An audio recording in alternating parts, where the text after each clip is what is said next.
Best of BGG, BGG. This is the BGs at the best of BGG.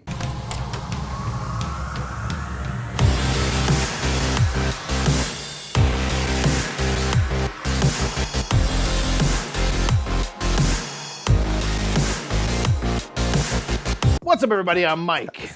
We are the Brothers Murph. I'm Nick, I guess. Doing old-timey vaudeville out here. It's time for the best of BoardGameGeek. The best of BoardGameGeek. Okay, listen, it's the best of BoardGameGeek. We're done. We're done. Nick, we gotta talk about the hotness that's going on. We gotta talk about a lot of different stuff. We're gonna talk about some news. We're gonna talk about some hotness. We're gonna talk about a whole bunch of different stuff. BoardGameGeek's been doing stuff. They have. There's a lot of new stuff. Let's talk about it. Speaking of that, let's just go ahead and get right into the news.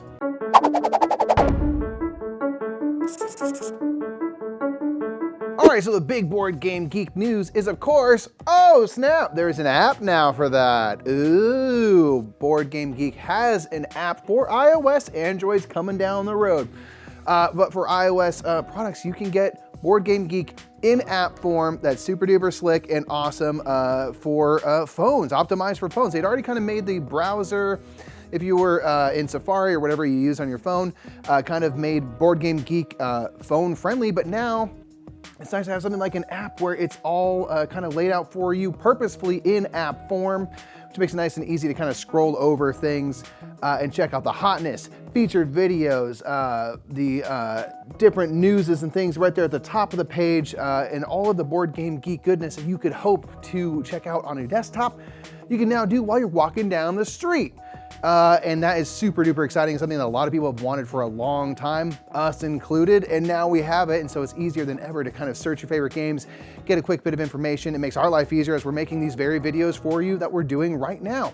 So if you have an iOS product, go ahead and find the Board Game Geek app for you and put it on whatever device you want, and then enjoy. That's it. App, yes. My bit of news is that we just have a very quick update for the BGG store. We got some spring cleaning going on. We got to clean out that warehouse, make room for the new stuff. And so there are some big old sales going on. We got $1 promos. We have like 80% off certain games, lots and lots of big sales. So make sure to look through the game store to make sure and then check and see if there's anything there you want to get because it's probably on sale. There's also a survey out. They want to, BG wants to expand their line of like dice jewelry. They have these really cool D20 earrings, which is like super, super rad. And they have a little survey of like asking what people would like to see from the jewelry line. So go ahead and fill out that survey if you think that'd be a really cool gift for yourself or for somebody else. I think it's really, really cool. Also, art prints are back into sale. The BGG Artist Series is seriously, I think, like the coolest thing in board games. I just think it's the coolest idea ever to have games that you love and then artists that you love making like travel brochures for those games. I just think it's the coolest thing, and every single year I get so excited about the Artist Series. And so those are back in print, back on sale, so make sure to check that out. And that is the update for the BGG store. You on the app right now? I'm on the app right now. Mike's on the app right now. That was the news. Let's get down to the table, which is right here, and talk about the hottest games of the month. I see the hotness right here. Ah.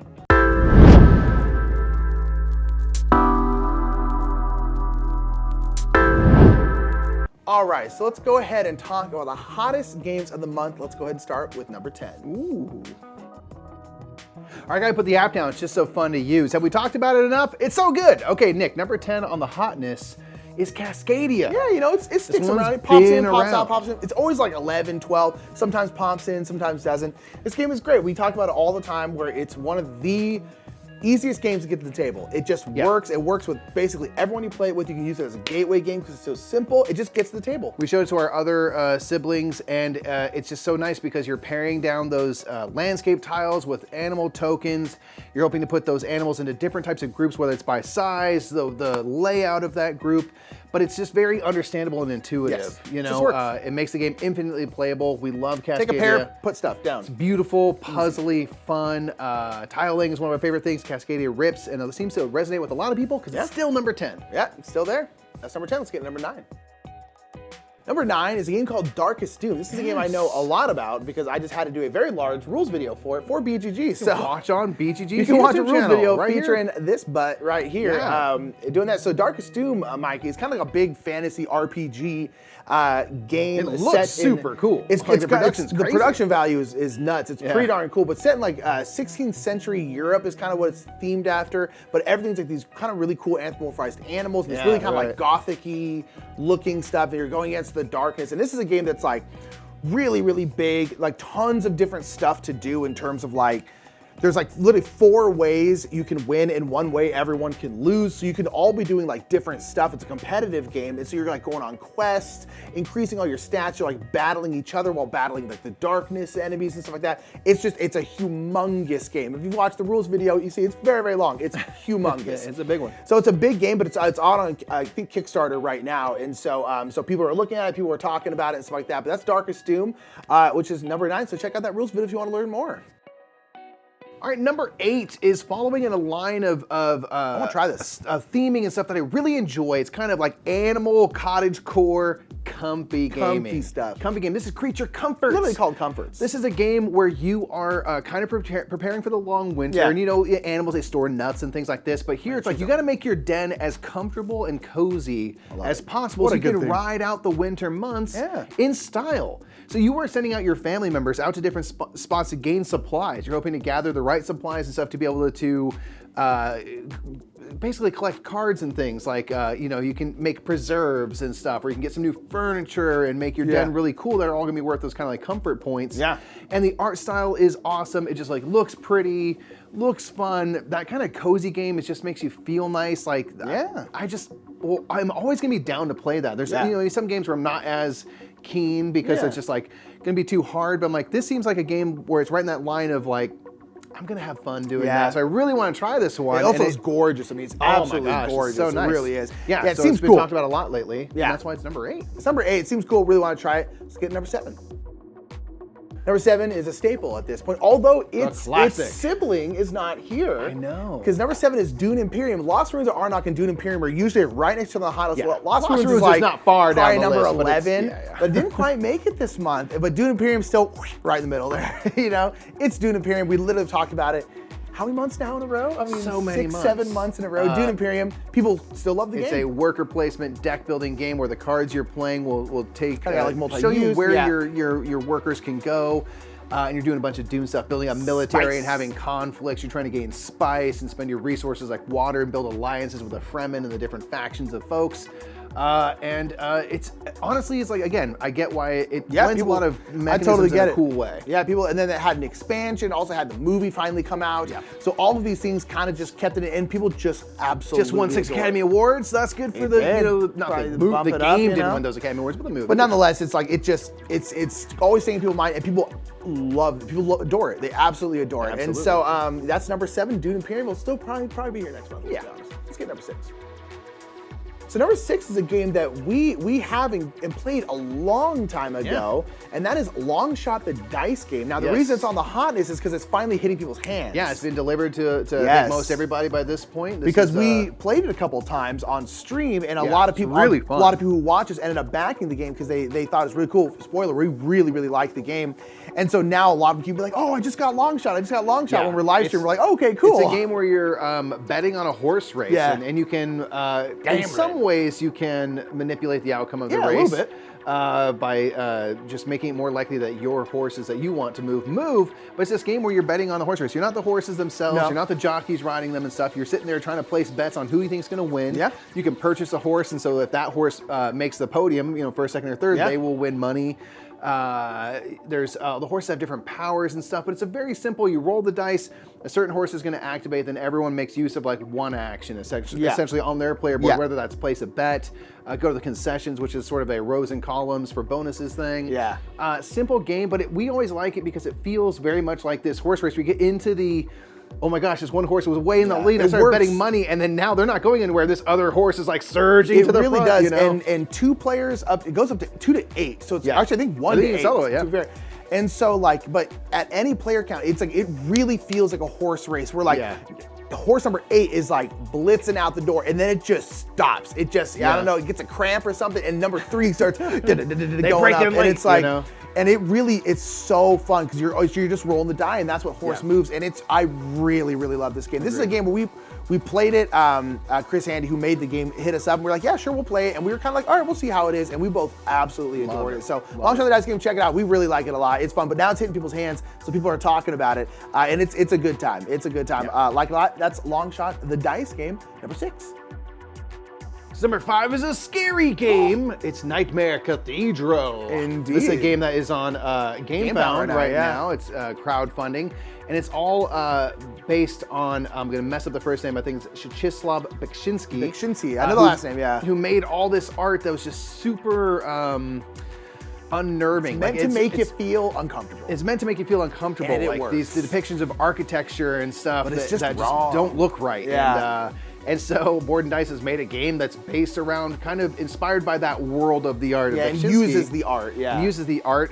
Those are kind of become the nightmares that you can then command and move around the board. We had a chance to play this one as well. It's an area control game where you kind of build up these followers on the board. And they're resources effectively. Yes. Like your followers, you end up spending to move up a ritual track, and you can assume how they get used for that.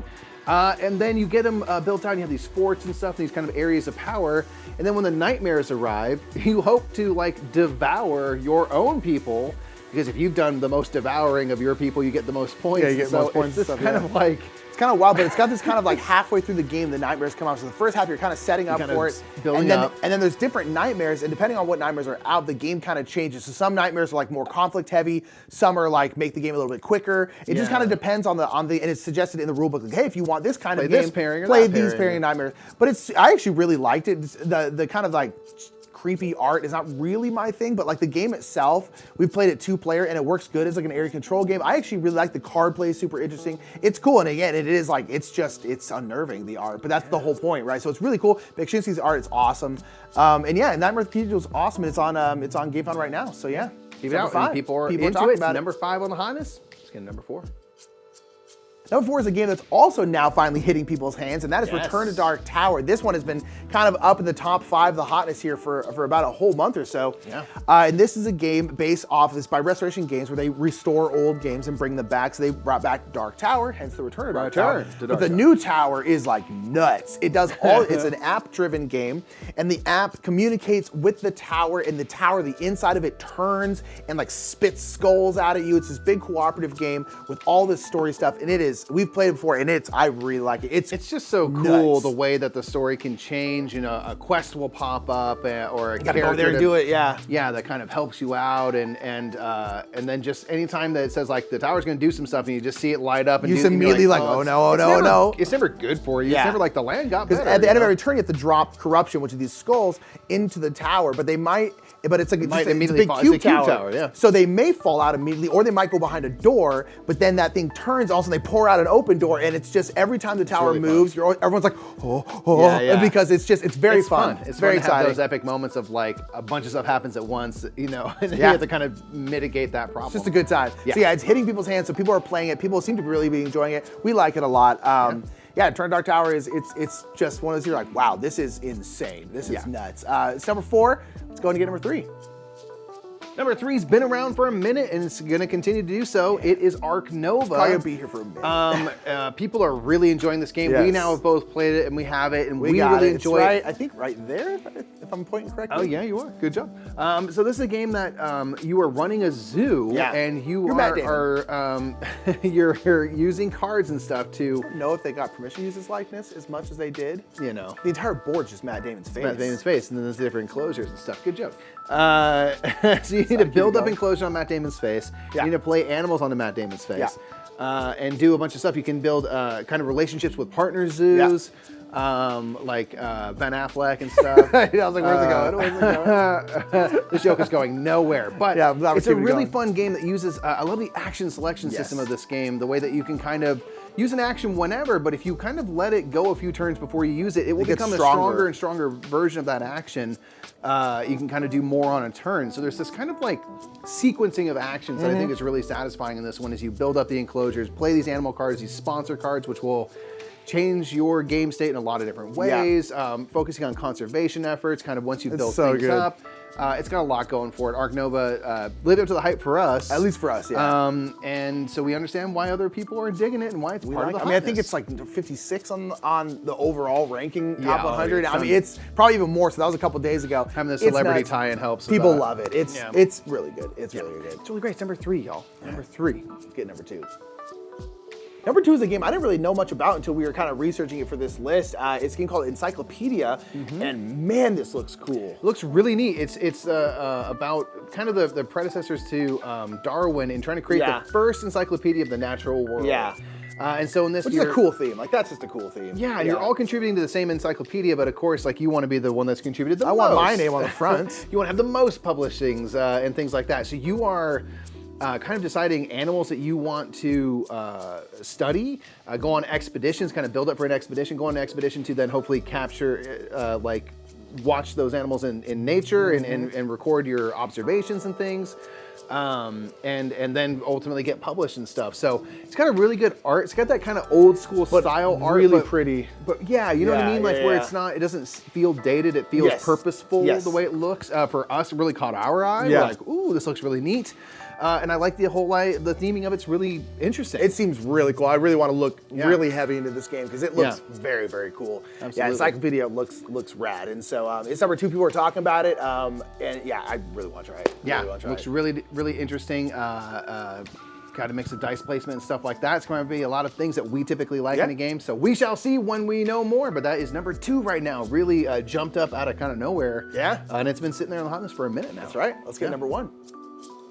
Number 1's a game that's high on my anticipated list. It's Real Dead one. Reckoning. Really, this one has just been parked in the top spot really for most of the month. It's another game that's now delivering to people, and it looks like a supremely high-level production. Looks wild. From AEG. It's got a designer in John D. Clair, who is someone that personally we love so much. Any game John is going to be making, we're going to listen up and be like, tell me more, tell me more.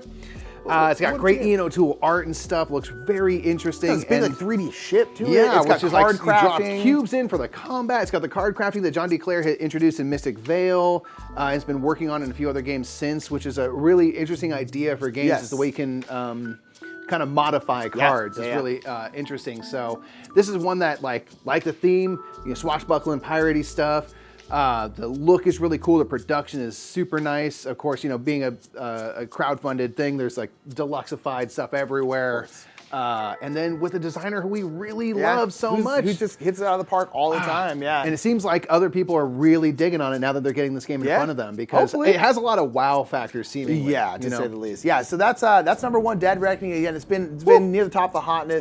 Arc Nova's been the hotness for like the last 3 months, so Arc Nova's number 3. Does it hurt Arc Nova? Bet it does. But nonetheless, how the mighty have fallen. That is top 10 hottest games of the month. But before we get out of here, let's go ahead and talk about the most played games of the month, which we always talk about. These are plays that are logged on BGG. Indeed. So these are logged on BGG. People have logged their plays. And so this is the most played games of the month. So number 1, we have Seven Wonders Duel, which was played 4,530 times, Indeed, which is pretty good. Yeah, we have Arc Nova right after that, which is impressive considering not many people have it yet. It's been played 4,604 times. That is pretty nuts. 6 of which were us, so it's 4,600 otherwise. That's right, that's right.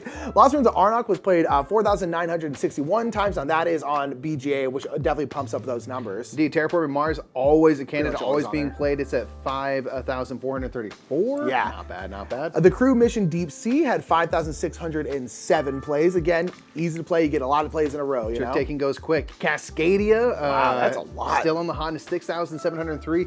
To me, that makes sense because like we will often play multiple games back to back to back. Absolutely. Then we have The Crew, The Quest for Planet 9, which is always here, 6,938. Also on BJ, also you can just play over and over and over and over again. Wingspan, everyone loves it, everyone plays it. It's on digital, you can play it on the Switch is how I like to play it. Yeah. 7,364 plays, a lot of birds. Indeed, Marvel Champions, which is usually number 1 or number 2, has 7,658 plays, but number 1, Mikey. Azul, not to be outdone, is Azul, an infinitely playable game for a lot of people. That's 7,880. It's on BGA and people are boom, boom, playing. I mean, I know a lot of people who like, are playing this on BJ with like non-gamers because it works so well. Azul works really well, and it's a really good game for BGA because you click on something, it automatically moves the stuff that you're not taking to the middle. I mean, like that's a good one for Board Game Arena. Plays real quick. So that is the most played games of the month according to BGG. Make sure to log your plays on BGG because then your plays will be reflected Use here. that app. All right, that is the hotness. That's the most played games. Let's pop back up and let's go into some Murph picks. My Murph pick is something that's right at the very top of the Board Game Geek page where it should be, and it's a list made by Vladimir Ivanov, and it is a list of games that are designed by Ukrainian game designers. There's some games that we actually really like. We have Mysterium. We really enjoyed that one. Spyfall. Detective Club is like our favorite, probably party deduction game. Dice Hospital. There's been a lot of games that we actually have enjoyed and didn't realize that they're from Ukrainian designers. And so something that's really fun is when anyone on Board Game Geek spotlights a certain person or a group of folks and stuff, and seeing their contributions to this hobby. And what better time than right now to focus on some awesome Ukrainian designers and help celebrate what joy they've given to us all in this hobby by making it widely aware. They're like, hey, they've made some of your favorite games out there. A lot of those kind of artistic deduction games and stuff for us are some of our favorites. Again, being Detective Club and Mysterium. I just think it's really cool. I think it's really poignant time to celebrate Ukrainian folks and just give a little bit of extra appreciation for their contributions to this fantastic hobby, which brings so many people around the entire world great joy. So that is my Murph pick. Check out that list. Again, it's right there at the top of the page of Board Game Geek, and play a Ukrainian designed game today. So my Murph pick is These Vikings by Gustav Petrov. Oh my gosh, look at these things. This is the cutest thing I've ever seen in my life. I love when people make cool things for board games. We had a whole series over on our channel, the Brothers Murph, where we would 3D print stuff for board games because board gamers love 3D printing stuff for their games. I just think it's such a cool part of the hobby, is the side hobby of making stuff for your hobby. You know what I mean? We cover these kinds of things a lot on this part of the Murph pick because both Mike and I find this kind of stuff to be incredibly charming. And Gustav made these out of polymer clay. Look at them. They're the cutest thing I've ever seen in my entire life. I wish that these were on sale because I would buy them immediately. We love Feast for Odin. I just think it's cool. There's not much else to say. Just look at them. That's adorable and I love it. That's my Murph pick. All right, so those were some Murph picks, but real quick, we always talk about our favorite game. We talk about the hottest. What was our favorite game of the month? What was the favorite game you played this month? This is a tough one. This is a tough month. We played a lot of stuff this month. We played so much, so I'm not gonna overthink it. I'm just gonna say it's me playing a game that's a little bit older, Isle of Skye. Yeah, you played it for the first time. It was so good. It's like Carcassonne in a lot of ways, with just like fun scoring stuff and the way you put out the land and the features. About it, yeah. It's simple. I get it's accessible. Isle of it's Skye good. and what's the Ryan Lockett game? I think it's Islebound. But I get those two mixed up. They are not the same I game. know. I'm aware of that. But Isle of Skye was very fun, very approachable. I did not have much expectations about what it was. I thought it was delightful, and I really want to get it now. Yeah, totally. My favorite game of the month was Ark Nova. I feel like it's a lot of people's favorite game of the month. There's actually a big contention. This, Potoku, a couple of other things that I really, really loved this month. It was a hard month. Ark month Nova's got to take it. We literally got it this month. I finally got a chance to play it. I played it 6 times this month. I really like Ark Nova. For me at least, it lived up to the hype. I think it's really, really outstanding. I think it's so much fun. It's got so many different things from a lot of different games put into a game, and it just works. I love zoos. I love animals, so I love the theme, and I just think it works so well. I absolutely adore it. Yeah, so Ark Nova is my favorite of the month. Those are our favorites of the month, but in the comments, please put what's the favorite game you played, new or old, new to you, whatever it is. What's the favorite thing you played? Put it in the comments below. Let us know. And that's gonna be it. That was the best of BGG for this month. Yeah, super excited for the next month. Again, it's been a good start to the year. Get after March the app. It's so useful. March particularly was a good time. So let's go ahead and get into it. Let's go on to the next month. And I'm Mike. I'm Mike. I'm Nick. I'm Mike. Thank you very much. That's the BGG app. And we'll see you later, everybody. Wow, bye.